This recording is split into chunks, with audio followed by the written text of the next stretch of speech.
1972, série Hommage à Claude Monet et exposition au Musée d'Art Moderne de Céret.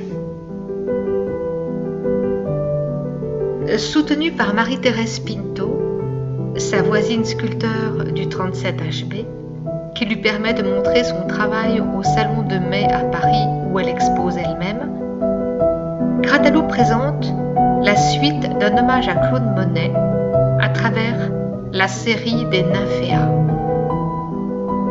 Grattalou dira: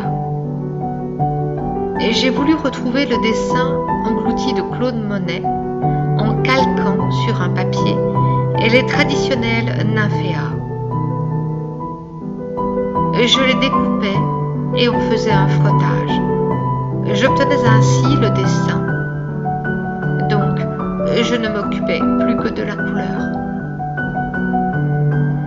J'installais ces frottages chromatiques là où le pastel à l'huile pouvait effectivement engloutir chromatiquement le dessin. Un véritable hommage à Claude Monet.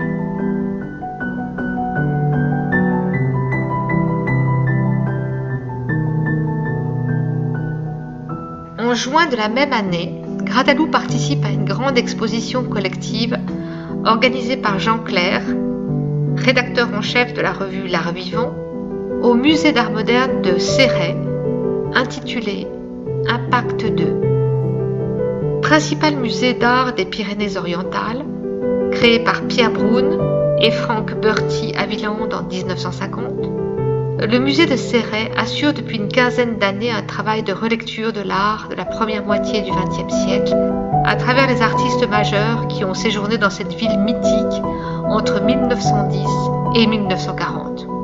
On peut citer Picasso, Braque, Juan Gris, Soutine, Chagall, Herbin, etc.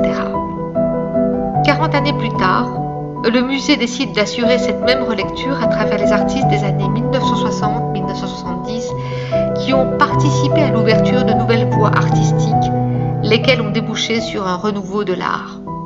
Ainsi, en 1966, est inaugurée l'une des toutes premières manifestations donnant à lire les nouvelles pratiques artistiques de l'époque, sous l'égide de Jacques Lepage, le célèbre critique d'art niçois, et Claude Viala, l'artiste nîmois.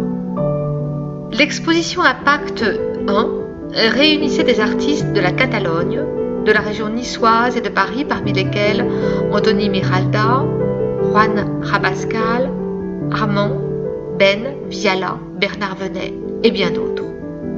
Une grande partie de ces artistes a constitué l'image de marque de l'art en France aujourd'hui.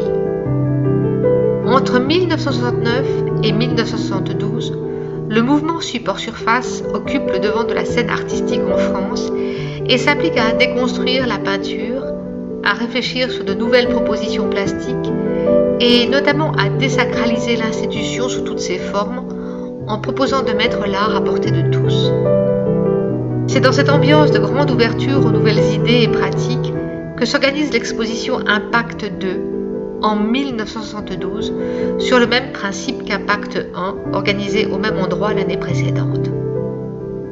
3 personnalités, Jean Clair, alors rédacteur en chef de la revue L'Art Vivant, Jacques Lepage et Hervé Fischer vont choisir plus de 40 artistes, dont entre autres Christian Jacquard, Noël Dola, Fischer, Annette Messager et Grattalou, qui va présenter des toiles de sa série Mer d'Irlande.